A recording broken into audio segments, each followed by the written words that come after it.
सनातन की सही परिभाषा क्या है? धर्मराज युधिष्ठिर से बड़ा धर्मज्ञ और कौन होगा। और उनसे जब महाभारत के वन पर्व में धर्म के बारे में पूछा गया कि धर्म क्या है, तो उन्होंने जो उत्तर दिया वो बहुत सुनने लायक है। क्या राधा रानी का चरित्र काल्पनिक है? सुखदेव भगवान के मुख से यदि राधा नाम का उच्चारण हो जाता तो उनको 6 महीने की समाधि लग जाती। क्या रावण ब्राह्मण कुल का नहीं था? चारों वेदों का मंथन करके रावण ने 4 अष्टाध्यायी प्रकट कर दिए। मरने के बाद आत्मा को कष्ट क्यों भोगना पड़ता है? और वो जीवात्मा अंगूठे के बराबर होता है और उस जीवात्मा को नरक की जो यातनाएं दी जाती हैं वो उसको अनुभव होता है उसका। भागवत कथा वाचक और संत राम कृपाल त्रिपाठी से खास मुलाकात। दोस्तों, भगवान को पाने के तो अनेक मार्ग हैं और उनमें से एक है भगवत लीला का आनंद लेकर उनके शरण में जाना। ठीक इसी तरह से भगवत प्राप्ति के मार्ग को सुलभ बनाने वाले महाराज श्री राम कृपालु त्रिपाठी जी हैं, जिन्होंने अपनी अमृतवाणी से भगवान के अनन्य चरित्र का वर्णन किया है और न केवल देश में बल्कि संपूर्ण संसार में सनातन धर्म को उजागर किया है।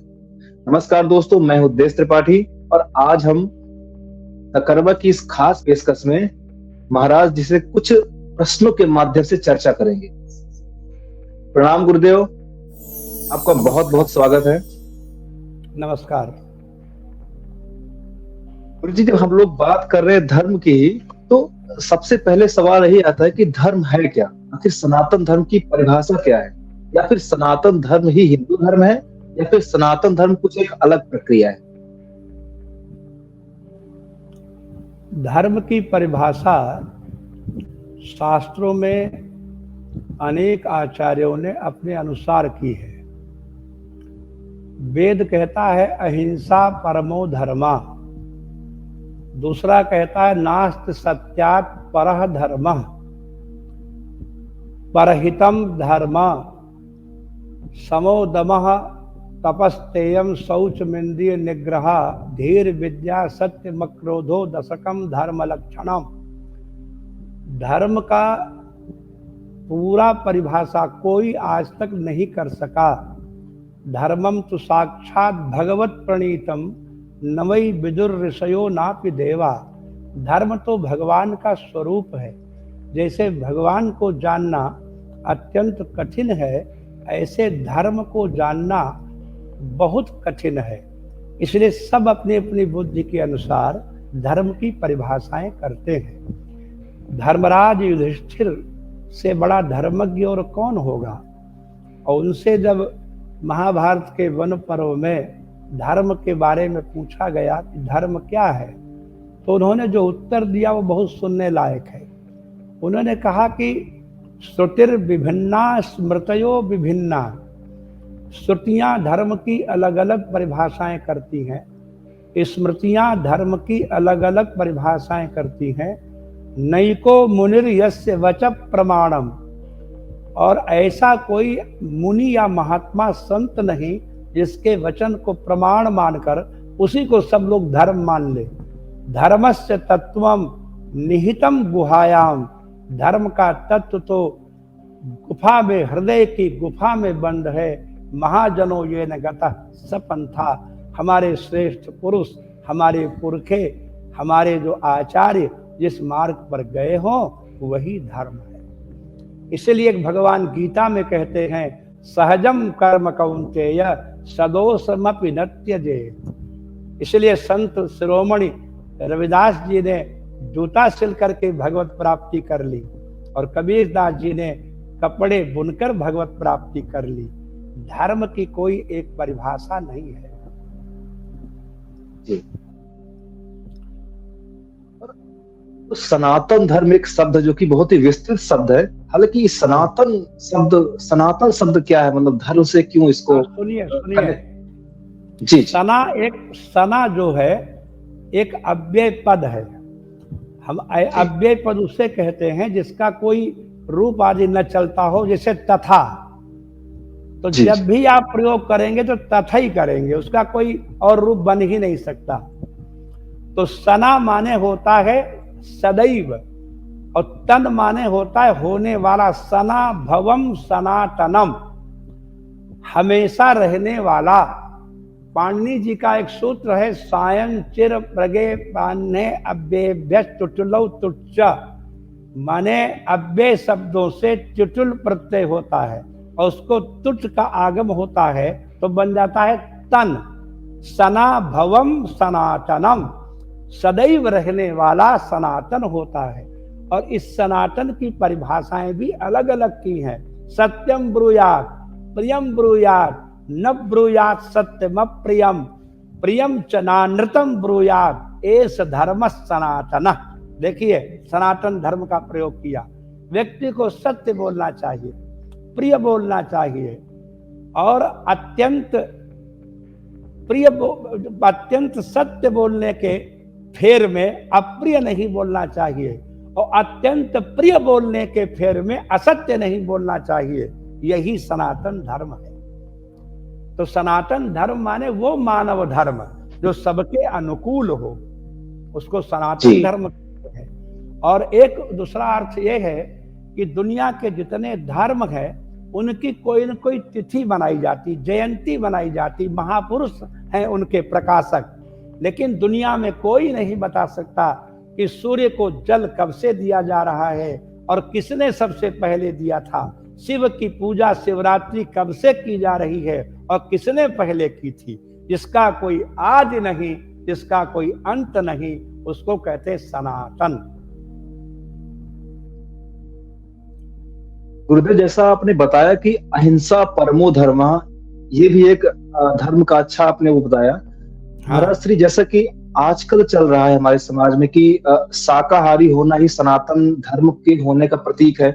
न अगर कोई मांसाहारी है तो यानी कि मांसाहार सनातन धर्म से अलग है, जैसा कि आजकल चल रहा है। तो महाराज श्री, अगर हम मांसाहारी को अलग कर देंगे सनातन धर्म से, जैसे कुछ शाक्त परंपराएं हैं, कुछ शैव परंपराएं हैं जो कि मांसाहार पर ही निर्धारित हैं, जैसे कपाली हो गई, या फिर और भी कई ऐसी है संप्रदाय जिनको सिर्फ मांसाहार से ही कनेक्ट किया जाता है। तो इस विषय पर गुरुजी आपका हमारे प्रति क्या मार्गदर्शन है? हमारा निश्चय मत ये है कि मांसाहार और शाकाहार का सनातन धर्म से कोई लेना देना नहीं है। ये बाद के आचार्यों ने अपनी परिभाषाएं बनाई। बंगाल के भगवत प्राप्त महापुरुष एकादशी को मछली खाते हैं, तो क्या वो भक्त नहीं है? जो लोग मांसाहार को धर्म से जोड़ते हैं, मेरी समझ में उनका अपना आग्रह है, इसका शास्त्र से कोई लेना देना नहीं है जी। हाँ, मांसाहार का होना या मांसाहार का न होना, इसका सनातन धर्म से कोई लेना देना नहीं है। सनातन धर्म सर्वभूत हिते रता है, समझे।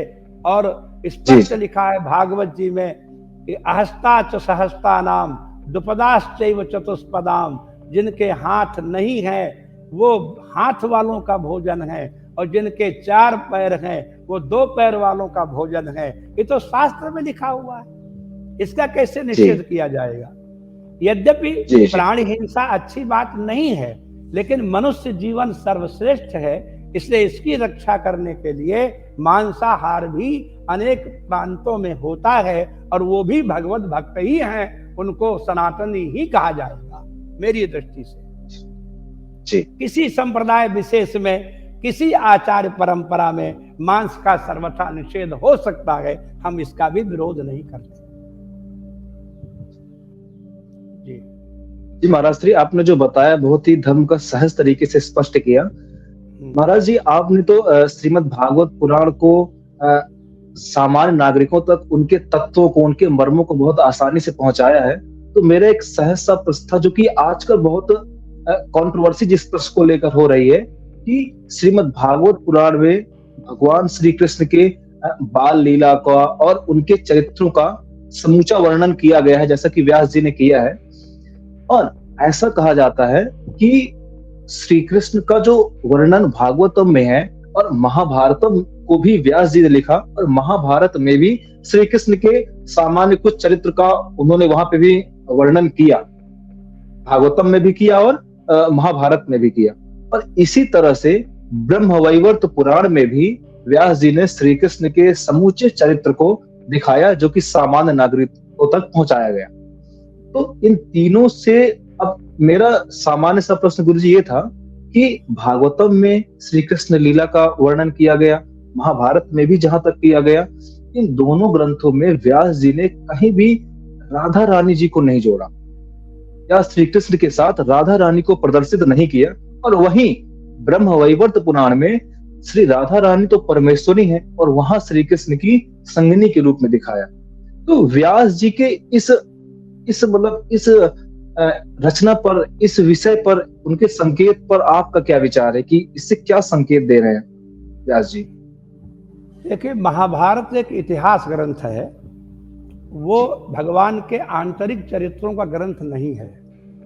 और न केवल ब्रह्मवैवर्त पुराण, देवी भागवत में भगवती राधा का बड़ा विस्तृत चरित्र है।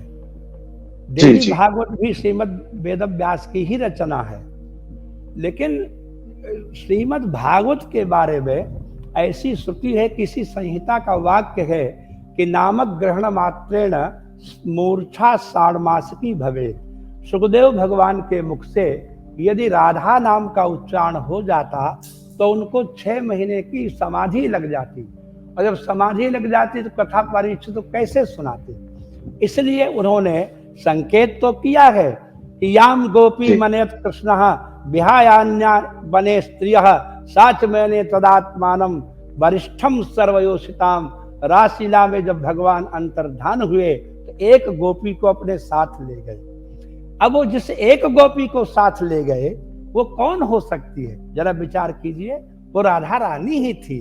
नामक ग्राह पूर्वक श्रीमद् महाभारत में राधा शब्द नहीं है ऐसा मैं दावे के साथ नहीं कह सकता, क्योंकि बहुत विशाल ग्रंथ है और मैंने इस दृष्टि से उसका स्वाध्याय भी नहीं किया।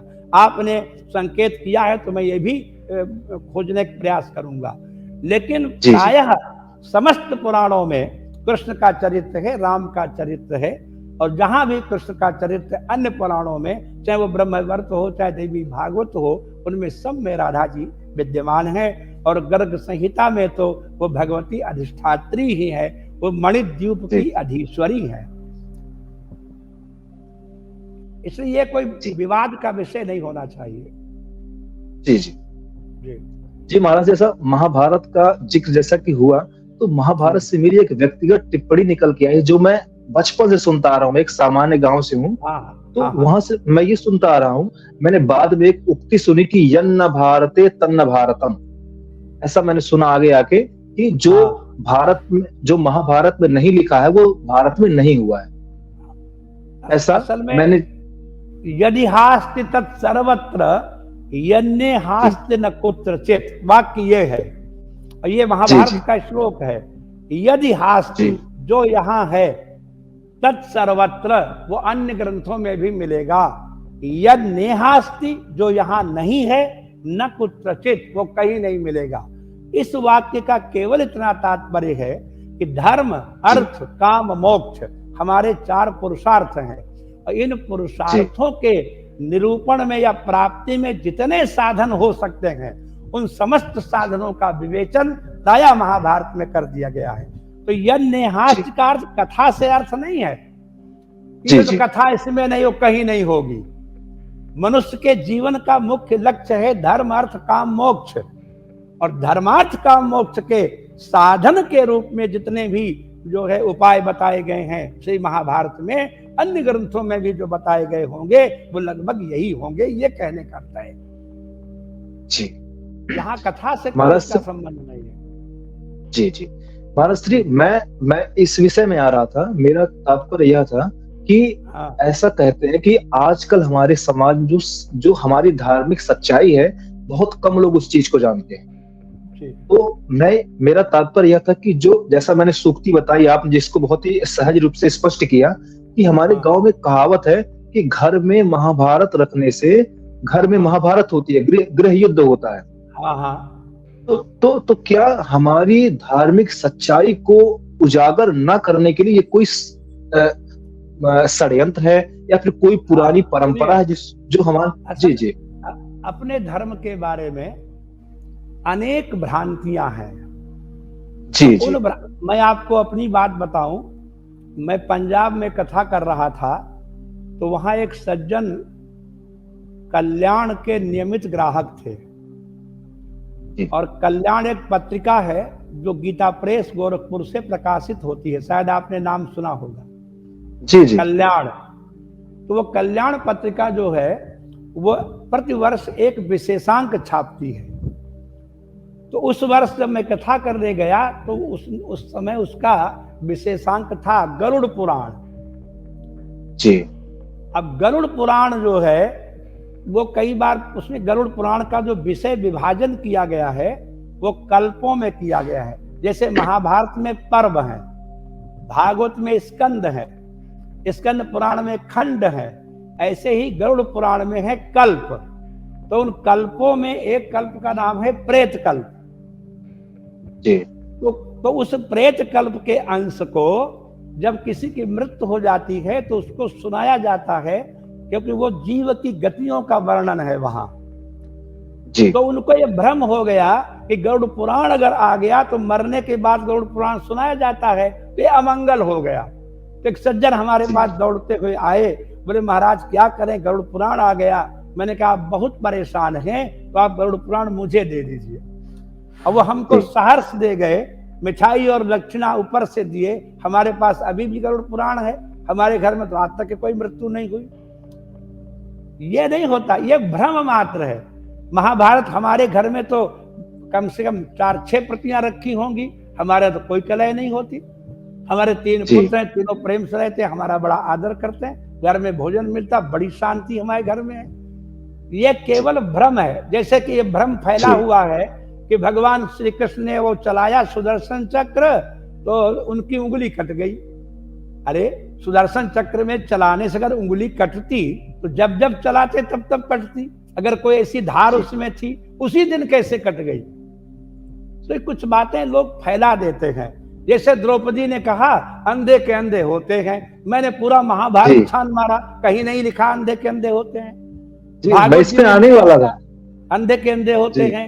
ये सब र्यूमर है। क्या है ये जो फैला दिए गए हैं? हाँ, इसका कोई मतलब नहीं होता, समझे।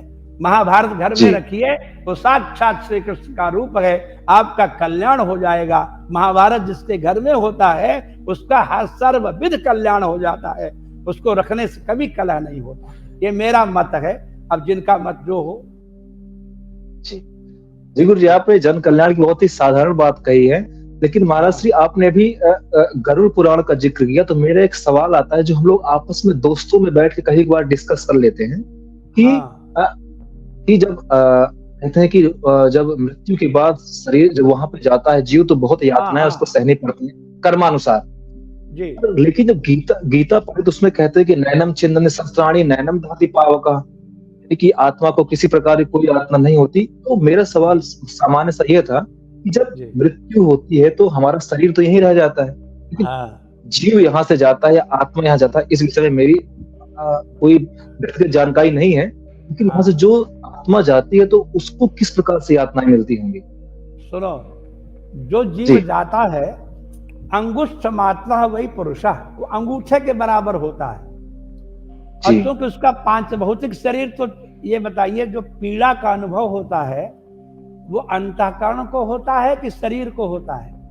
जब आप उसको एनेस्थीसिया किसी को दे देते हैं तो अंतःकरण सो जाता है, और शरीर को आप काट के फेंक दो, कहाँ पीड़ा होती है? तो पीड़ा का अनुभव करता है वो जीवात्मा, और वो जीवात्मा अंगूठे के बराबर होता है। और उस जीवात्मा को नरक की जो यातनाएं दी जाती हैं वो उसको अनुभव होता है उसका, लेकिन वो जलता थोड़ा है। नैनम छिन्दन्ति शस्त्राणि का अर्थ शरीर से थोड़ा है, वो जीवात्मा से है। एनम माने जीवम, जीवात्मानम एनम शस्त्राणि न छिन्दन्ति, एनम पावकः न दहति, न सो मारुतः न शोषयति। तो किसको नहीं जलाता, किसको नहीं सुखाता? जीवात्मा को। और जीवात्मा जब यातनाएं सहन करता है तो भी न जलता है, न सूखता है, न मरता है, केवल वेदना का अनुभव करता है। यानी वो वेदनाएं जीवात्मा ही सहन करता है।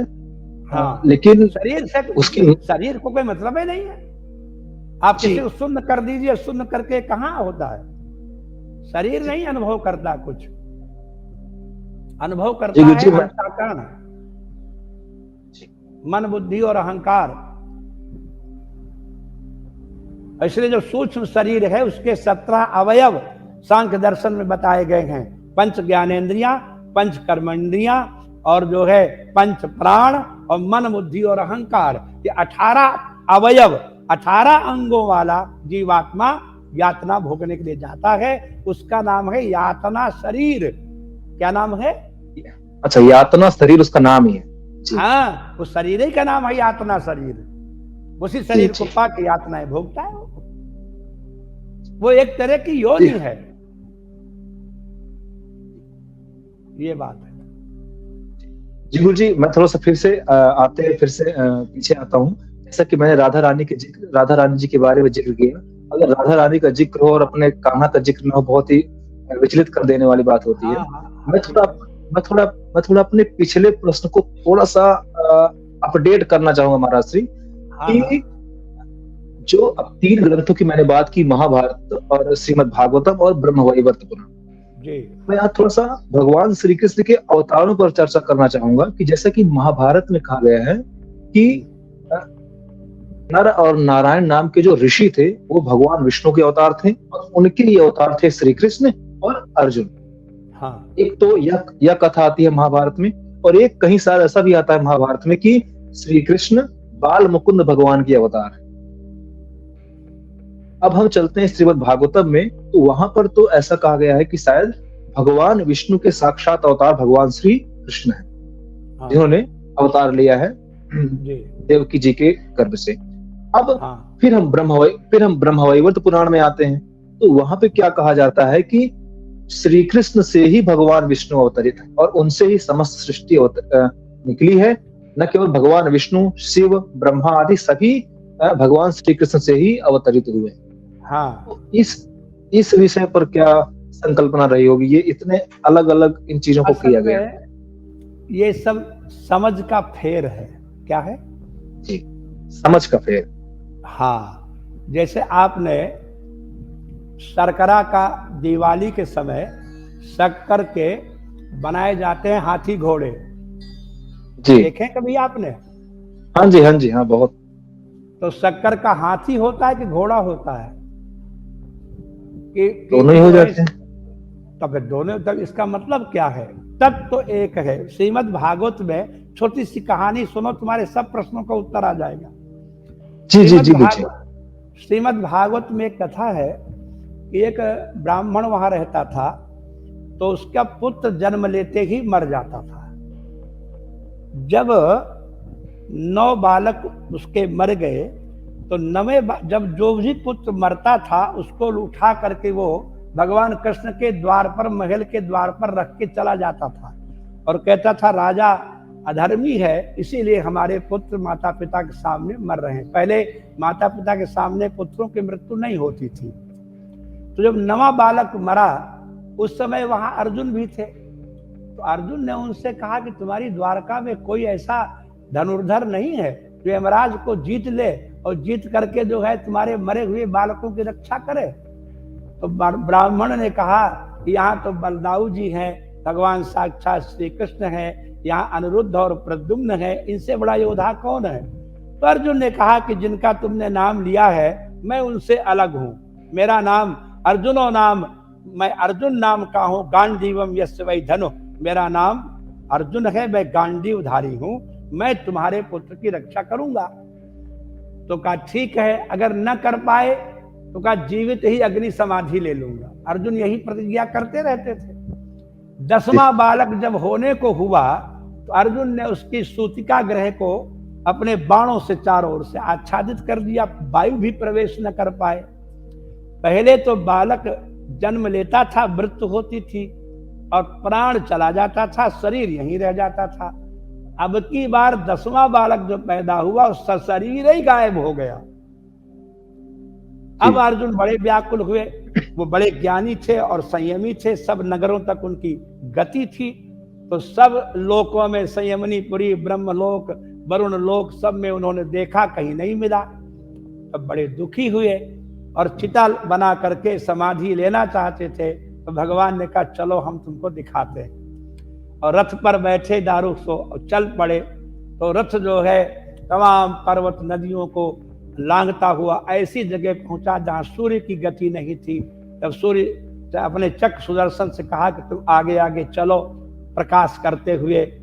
फिर वो पहुंचे महाविष्णु लोक में। तो वहां पर उस भगवान का नाम है भूमा। तो जब भगवान कृष्ण और जो है अर्जुन वहां गए तो वहां लिखा है बबंद आत्मान अनंतम अच्युत। पंक्ति सुनो, अनंतम अच्युत आत्मानम बबंदे। माने भगवान कृष्ण ने अपने ही को प्रणाम किया। वो जो भूमा विष्णु वहां बैठे हुए थे उनको स्वयं प्रणाम किया। और फिर उन्होंने कहा कि द्विजात्मजा में युवे रुद्रचुना, हम तुम दोनों का दर्शन करना चाहते थे नर नारायण का, इसलिए ब्राह्मण के बालकों को मैंने अपने पास बुला लिया है। अब तुम्हारी लीलाएं पूरी हो गई हैं, अब तुम अपने लोक को आ जाओ। तो वो जो महाविष्णु थे वहां वही भगवान कृष्ण थे। इसे एक पंक्ति है रामचरितमानस में कि उपजहि जासु अंशते नाना विष्णु बिरंच शंभु भगवाना। उस परमात्मा महाविष्णु के अंश से हजारों ब्रह्मा, हजारों विष्णु और हजारों शिव प्रकट होते हैं। जब भगवान श्री राम के उदर में काकभुसुंडी ने प्रवेश किया तो उदर माज सुनु अंडज राया, देखे बहु ब्रह्मांड निकाया, अगणित चतुरानन गौरीसा, अगणित उद्गण रवरनीसा। भगवान के पेट में हजारों ब्रह्मा, हजारों शिव, हजारों विष्णु वहां घूम रहे थे। तो इसका मतलब क्या है कि एक ही महातत्व है, उसका नाम है विष्णु। उसी को लोग नारायण कहते हैं, चाहे उनको साक्षात मान लो, चाहे उनका अंश मान लो, लेकिन है वही और कुछ नहीं। समझे? उसमें कोई भेद नहीं है, केवल समझ का फेर है। इन ग्रंथों में व्यास जी ने उन्हीं को प्रदर्शित किया है, बस अलग अलग नाम दे दिए हैं। नाम अलग अलग दे दिए हैं। जब आप शिव पुराण पढ़ते हैं तो वहां सर्वशक्तिमान भगवान शिव है। ये उसके ग्रंथ का अधिष्ठान है। जब आप हनुमान चालीसा पढ़ते हैं, छोटा ग्रंथ, तो लिखा है और देवता चित्त नहीं धरई और हनुमत से सर्व सुख करई। और देवता को चित्त में धरने की जरूरत ही नहीं, तो क्या सारे देवताओं को नदी में प्रवाहित कर दिया जाए? हनुमान चालीसा में हनुमान जी सर्वश्रेष्ठ हैं। भागवत जी में जो है श्री कृष्ण सर्वश्रेष्ठ हैं। लेकिन जब शिव पुराण में जाएंगे तो वहां भगवान शिव सर्वश्रेष्ठ हैं। जब दुर्गा पुराण पढ़ेंगे, देवी भागवत पढ़ेंगे, तो वहां भगवती ही सर्वश्रेष्ठ है। जैसे विद्युत जो बिजली है उसका क्या रूप है? तो बल्ब कहता है प्रकाश ही देना इसका रूप है। अब बल्ब दूसरे की बात सुनेगा ही नहीं, लेकिन पंखे के पास जाओ तब वो क्या बोलेगा, फ्रिज के पास जाओ तो वो क्या बोलेगा। तो जैसे विद्युत धारा जिस यंत्र में प्रवाहित होती है तद्रूप हो जाती है, वैसे ही वह परमात्मा जिस मूर्ति में, जिस विग्रह में, जिस अवतार में प्रकट होता है वही सर्वश्रेष्ठ हो जाता है। तत्व एक ही है, बिजली की तरह। जी, इस परमात्मा से जैसे कि अब ऐसा कहते हैं कि जो सृष्टि की उत्पत्ति हुई है इसके विषय में ऋग्वेद के नासदी सूक्त में कहा गया है, और वहां पे शायद पुरुष का जिक्र किया गया, किसी पुरुष का, कोई परमात्मा है, अलग है। अब मुझे लगता है शायद वही ऐसा है। मैंने कहा ना, एकम सद विप्रा बहुधा वदंती। एक सत्य को विद्वान लोग अनेक प्रकार से कहते हैं। आप तलवार में अपना मुख देखें तो लंबा लंबा दिखेगा, और लोटे में दिखे तो गोल गोल दिखेगा, थाली में देखें तो चपटा दिखेगा, और दर्पण में देखेंगे जैसा है वैसा दिखेगा। तो मुंह कैसा होता है?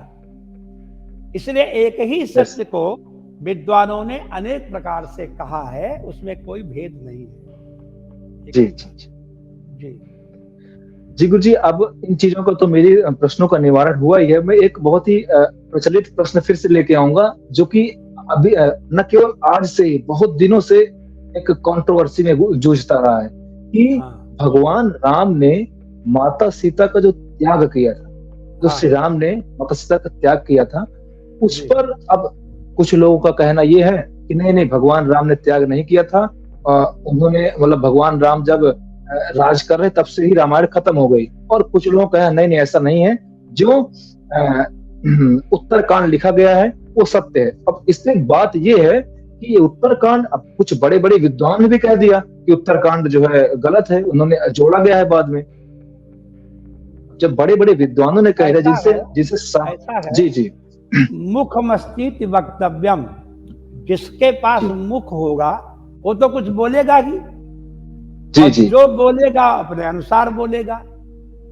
जी इसलिए भगवती सीता का जो परित्याग है वो सर्वसिद्ध है।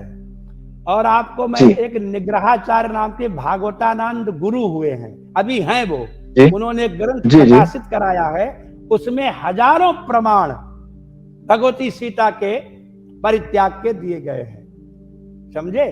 तुलसी बाबा जी ने वह प्रसंग भले ही नहीं लिखा हो, लेकिन इसके अनेक प्रमाण हैं, इसमें कोई संदेह की बात नहीं। वाल्मीकि भगवान ही उसमें प्रमाण है, श्रीमद् भागवत उसमें प्रमाण है। अब जी श्रीमद् भागवत जी को अब जो लोग प्रक्षिप्त कहते हैं कि जोड़ दिया गया, वो दुराग्रह बस कहते हैं कि श्रीमद् भागवत के उस अध्याय में केवल वो श्लोक जोड़ दिया गया।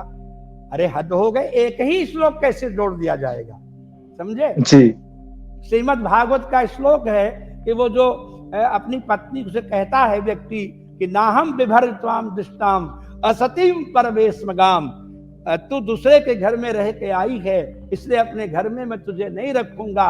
स्त्री लोभी बिभयात रामो सीताम नाहम भजे पुनः, स्त्री का लोभी राम लंका में रही हुई सीता को भले ही रख ले, लेकिन मैं नहीं रखूंगा। इस अपवाद को सुन करके भगवान ने भगवती सीता का त्याग किया, एक बात। दूसरी बात, पद्म पुराण में एक प्रसंग है कि जब भगवती सीता कुमारी थी तो अपने बगीचे में खेल रही थी, और एक सुक और एक सुकी, वो दोनों वहां उसी पेड़ पर बैठे थे, और सुकी थी गर्भवती। तो सीता जी उसने अपनी गर्भवती पत्नी का मन बहलाने के लिए कहानी सुनाई सुक ने, तोते ने, कि देखो ये जो जनक नंदिनी नीचे बैठी हुई हैं, इनका विवाह दशरथ नंदन भगवान श्री राम के साथ होगा। ये कहानी सुन करके सीता जी को बड़ा उत्सुकता हुई, उन्होंने अपनी सखियों से कह के किसी तरह से उस तोती को पकड़वा लिया। गड़बड़ी थी, ज्यादा उड़ नहीं पाई, तो तोते ने बहुत प्रार्थना की कि हमारी पत्नी गर्भवती है, मेरे बिना नहीं रह सकेगी, आप इसको छोड़ दीजिए। तो जानकी माता बोली नहीं, ये जो है तुमने जो कहा है वो जब तक सत्य नहीं हो जाएगा तब तक मैं इसे नहीं छोड़ूंगी, और इसको बढ़िया अनार के दाने खिलाऊंगी, कोमल सैया पे सुलाऊंगी, बड़ा सुख दूंगी। लेकिन तोती को भी अपने पति के वियोग बहुत दुख हो रहा था, तब तोती ने भी अपने पति के वियोग में तड़प के प्राण त्याग दिए, और तोते ने भी प्राण त्यागते हुए साप दिया कि तुमने मेरी गर्भवती स्त्री को जैसे मुझसे अलग किया है, जब तुम भी गर्भवती होगी तो तुम्हारा पति भी तुमको त्याग देगा। तो ये कर्म का फल था, ये उनको भोगना ही पड़ना था।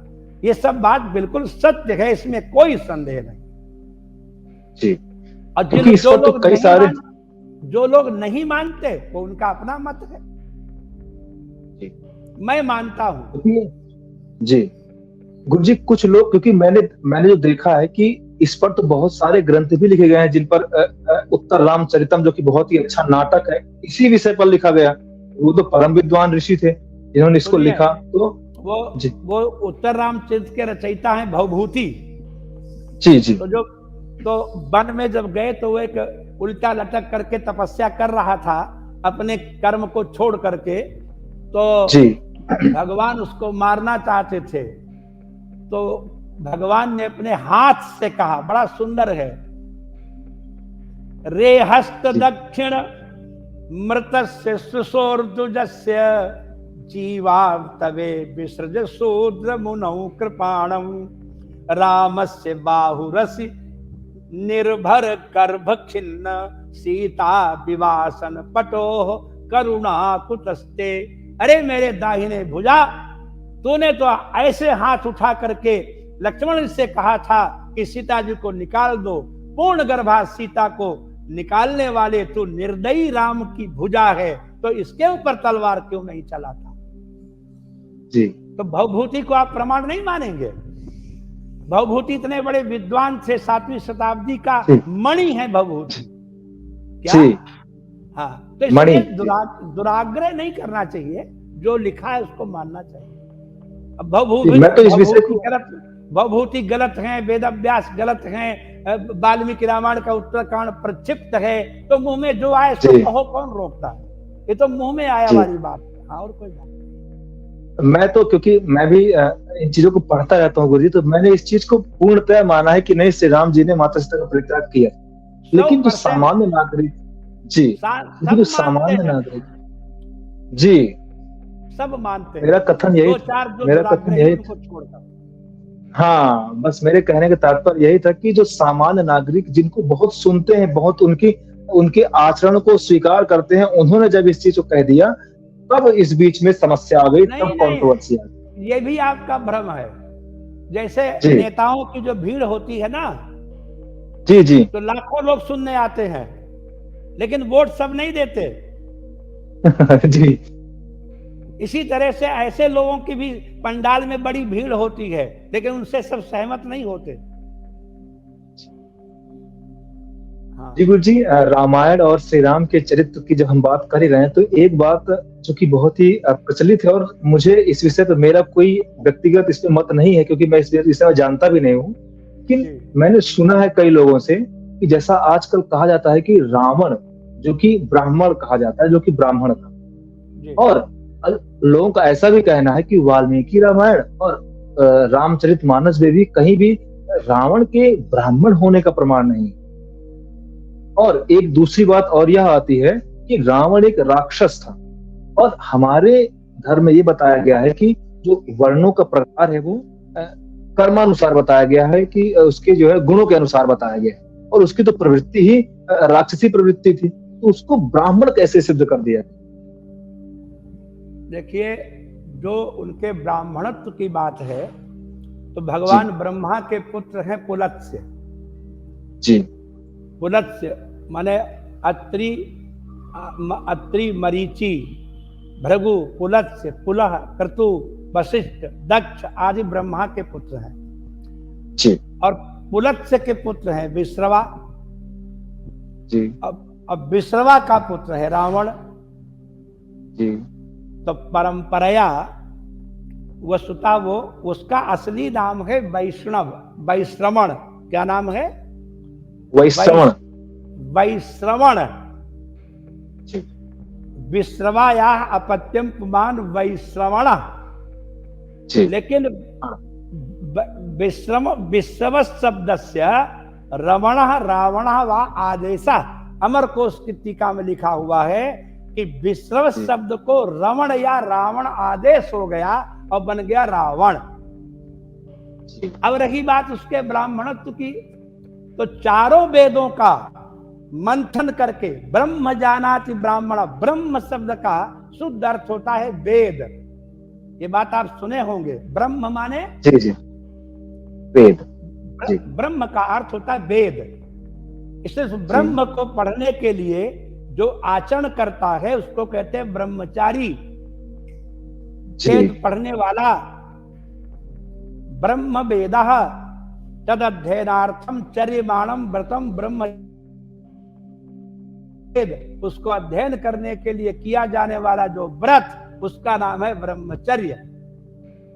और चारों वेदों का मंथन करके रावण ने 4 अष्टाध्यायी प्रकट कर दी। ये रावण का काम है, बहुत बड़ा विद्वान था। जहां तक दैत्य, तो सुनो हमारी बात, जो दक्ष की पत्नी कन्याएं हैं, उनमें एक का नाम है दिति और एक का नाम है अदिति। तो दिति से दैत्य हो गए और अदिति से आदित्य देवता हो गए। ये सब भाई भाई ही हैं। आचरण के अनुसार उनके आचरण उग्र थे, समझे, इसलिए उनको जो है उग्र आचरण होने के कारण शाप उनको था। जय विजय थे भगवान के द्वारपाल, उनको साफ था कि तुम तामसी जीवन जियोगे, इसलिए रावण तामसी जीवन जीते थे। लेकिन उन्होंने जानकी माता का जो हरण किया वो जननी मानकर ही किया था। अध्यात्म रामायण में स्पष्ट है कि जिस भूमि पर जानकी जी खड़ी हुई थी, रावण ने अपने तीखे नाखून धरती में घुसेड़ दिए और उस भूमि का टुकड़े उखाड़ लिया। उन्होंने स्पर्श तक नहीं किया जानकी माता का, और उसे ही लेकर के आए थे। इसलिए उनके केवल एक गुण देख करके किसी का, आजकल जो मांसाहारी हैं उनको कोई राक्षस तो नहीं कहता। तो ये तो केवल अपना अपना मत है। रावण के ब्राह्मणत्व में कोई दोष नहीं था, केवल उनका जीवन तमोगुणी था। जात्या तो वो ब्राह्मण ही थे। जी हाँ। गुरुजी, मैं दो बात कहना चाहूंगा। एक तो आपने कहा कि रामचरितमानस में कोई प्रमाण नहीं। उपदेश जदपि पुलत्स्य कुल, वो पुलत्स्य के कुल में उत्पन्न हुआ था, लेकिन शाप के कारण सब अघमूल हो गए। है मानस में पंक्ति। जी मुझे मैं दो बात कहना चाहूंगा जो मैंने अभी आपसे समझी।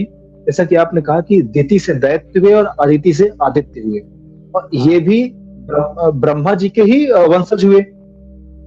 दैत्यों को भी ब्रह्मा जी के पुत्र थे मरीचि जी, और मरीचि के पुत्र हैं कश्यप जी, और कश्यप की हैं 13 पत्नियां जी।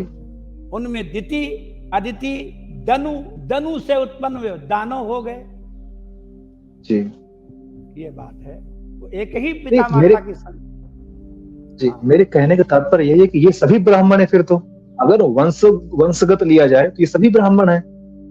और दूसरी बात मेरी यह है कि जैसा गीता में कहा गया है कि जो वर्णों का विवेचन हुआ, जो वर्णों को हमने बांटा है, वो गुण और कर्म के अनुसार है। हाँ। तो अब अगर गुण किसी के बहुत श्रेष्ठ गुण है तो वह ब्राह्मण है, लेकिन रावण के तो इतने श्रेष्ठ गुण नहीं थे, ऐसा लोग कहते हैं। हाँ ना, लोग ने, आप गुणों की परिभाषा बताइए।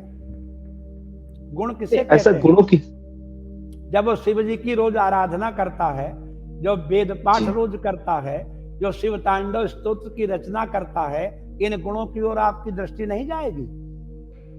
मैं केवल रावण की बात नहीं कर, जैसे आपने कहा कि वंशानुगत, वो कई दैत्य ऐसे थे जिन्होंने बहुत ही कुकर्म किए, जिनके लिए भगवान को अवतार लेकर उनको जो है उनका वध करना पड़ा। ये भी शास्त्रार्थ का विषय है और विवाद का विषय है कि जाति जन्मना मानी जाए कि कर्मणा मानी जाए। कर्मणा मानी जाए, जी जी। लेकिन जब जन्मना जाति मानी गई तो उस समय मनुस्मृति को पढ़ना चाहिए। वहां पर उस समय सामाजिक व्यवस्था ये थी कि अगर कोई बलात् या स्वेच्छा से या गलती से अन्य वर्ण से अन्य वर्ण की स्त्री में संतान उत्पन्न हो जाए तो फिर वो बता देते थे कि ये उसकी संतान है, और फिर वो उसी जाति में दे दिया जाता था, तो जन्म लिया था। इसलिए उस समय जातियां जन्म से थी। लेकिन अब इस युग में कर्म ही प्रधान मानना चाहिए, कर्म ही श्रेष्ठ है।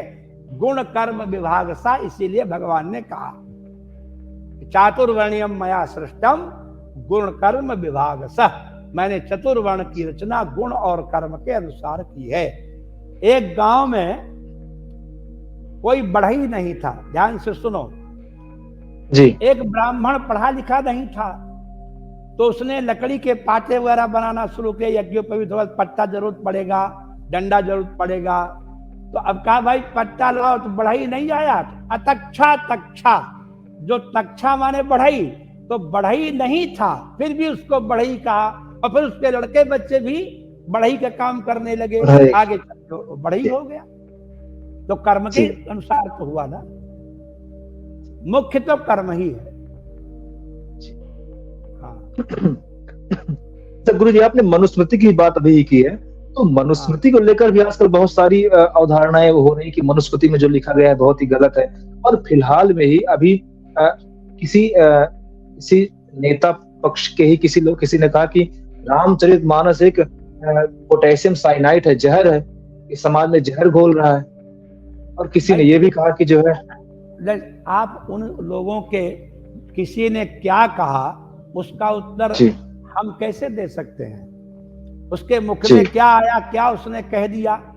मनुस्मृति की जो निंदा करता है, क्या उसने एक बार भी मनुस्मृति पूरी पढ़ी है? जी जो ये निंदा करता है, चौपाई पर बड़ा विवाद चल रहा है अभी, आप जिसकी बात कर रहे हो, वही भगवान राम कहते हैं कि कह रघुपति सुन भामिनी बाता। सबरी से भगवान कहते हैं, कह रघुपति सुन भामिनी बाता, मानव एक भगत कर नाता। जाति पाति कुल धर्म बड़ाई, धन बल परिजन गुण चतुराई, भगत ही नर सोहे कैसा, बिनु जल बारिद देखी जैसा। हे सबरी देवी, मैं जाति पाति कुल धर्म नहीं मानता, मैं तो प्रेम का नाता मानता हूं।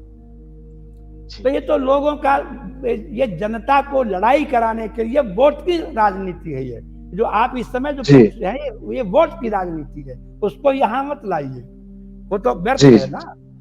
हाँ, वो वोट की राजनीति है, उसका धर्म से कोई मतलब नहीं है, ग्रंथ से कोई मतलब नहीं है। जी विवेचना गुरु जी गुरु जी आपने धर्म, श्रीमद् भागवतम, महाभारत, रामायण, रामचरितमानस, पद्म पुराण, अन्य कई सनातन ग्रंथों के बहुत सारे हमें उदाहरण दिए, जिनके माध्यम से न केवल मुझे बल्कि हमारी संपूर्ण जनता को ये जानने का अवसर मिलेगा कि जो हमारे धर्म की सच्चाई क्या है, इन विषयों पर जो भ्रम फैले हैं, उन भ्रम को कैसे दूर करें, उनकी सच्चाई क्या है। तो इस मेरे इन प्रश्नों की सहजता, प्रश्नों को सहजता से स्पष्ट करने के लिए आपका गुरु जी बहुत बहुत धन्यवाद। और हमारे साथ जुड़ने के लिए भी, आपके साथ हमें जुड़ने के लिए भी बहुत बहुत धन्यवाद गुरु जी। श्री राधे राधे राधे। दोस्तों, देखा आपने जैसे कि श्री राम कृपालु त्रिपाठी जी ने किस तरह से धर्म के मर्म को, हमारे प्रश्नों के उत्तरों को किस सहजता से स्पष्ट किया हम लोगों को। न केवल महाभारत, न केवल भागवत, न ही रामचरितमानस, न ही वाल्मीकि रामायण, अनेक ग्रंथों से उन्होंने उदाहरणों को स्पष्ट किया और हम तक पहुंचाया, ताकि हमारे भ्रम को दूर किया जाए। तो दोस्तों, अगर आपको हमारा ये वीडियो पसंद आया हो तो लाइक शेयर जरूर करें, और हाँ, कमेंट में हमें ये जरूर बताएं कि आगे हम किसका इंटरव्यू लें, किस सनातनी, किस ज्ञानी को आपके सामने लाए कि आपके भ्रमों को दूर किया जाए, आपके प्रश्नों को दूर किया जाए। और एक बात और, आपके जो मन में प्रश्न उमड़ रहे हो उनको भी कमेंट में आप जरूर बताइएगा। तो बहुत बहुत धन्यवाद, नमस्कार। क्या सोचती हैं सनातन से जुड़ी विभूतियां? भारतवर्ष को किस रूप में देखना चाहती हैं सनातन से जुड़ी विभूतियां? विश्व को क्या देना चाहती हैं सनातन से जुड़ी विभूतियां? क्या है उनकी जीवन शैली, क्या है उनका सनातन धर्म? सनातन से जुड़ी हस्तियों की प्रेरणा देने वाली बातचीत, सनातन टॉक्स, देखिए सिर्फ द कर्मा पर।